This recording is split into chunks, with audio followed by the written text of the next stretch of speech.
اور جو اصل محبت ہوتی ہے مرد اور عورت کے درمیان بیٹا، وہ نکاح کے بعد ہی ہوتی ہے، ٹھیک ہے؟ اور وہ نکاح سے زیادہ، حدیث میں ہے نا کہ نکاح سے زیادہ محبت پیدا کرنے والی کوئی چیز ہی نہیں ہے۔ اس وجہ سے میاں بیوی شادی کے بعد ایک دوسرے کے بغیر نہیں رہ سکتے، لیکن ہماری پوئٹریز کے اندر بھی لوڈ اور ان کے لیے سفرنگ، اور میں نے میں نے میل اسٹوڈنٹس کو، کئی میل اسٹوڈنٹس کو یہ کہتے سنا ہے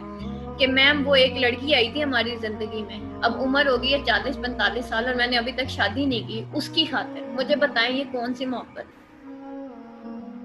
یہ کوئی محبت نہیں ہے، یہ تو ایک خبط ہے جو کہ پتہ نہیں کس طریقے سے اللہ کو ناراض کر کے اور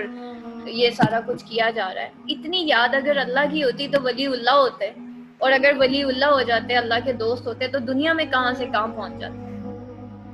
ایک انسان کی خاطر اپنی زندگی کو تباہ کر دینا یہ کوئی عقل مندی نہیں ہوتی۔ کیا اللہ مجھ سے نہیں پوچھے گا کہ تم ایک عورت کی خاطر یا ایک مرد کی خاطر تم نے اپنی زندگی برباد کر دی، تم میرے لیے کیا کر کے آئے؟ میں نے تو تمہیں اپنے لیے پیدا کیا تھا، میں نے تمہیں اس لیے تو پیدا نہیں کیا تھا کہ تم کسی مرد کی محبت کی خاطر یا کسی عورت کی محبت کی خاطر تم اپنی زندگی برباد کر لو۔ اللہ نے اٹریکشن رکھی مرد اور عورت کے درمیان، لیکن ساتھ اس اٹریکشن کی وجہ سے ہمیں آزمایا بھی گیا،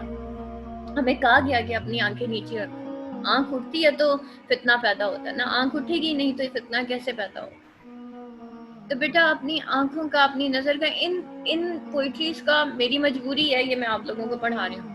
بٹ لٹرلی اس طرح کی محبت، اس طرح کی چاہت، اس طرح کی جو یہ پوئٹریز کے اندر دکھایا جاتا ہے کہ ایک لور جو ہے وہ اپنی بیلوڈ کے لیے بہت زیادہ سفرڈ ہے، تو بیٹا یہ وہ چیزیں ہیں جس کا یقین جانیے اللہ سے تو ہمیں دور کرتی کرتی ہے، دنیا ہماری برباد کر دیتی ہے، آخرت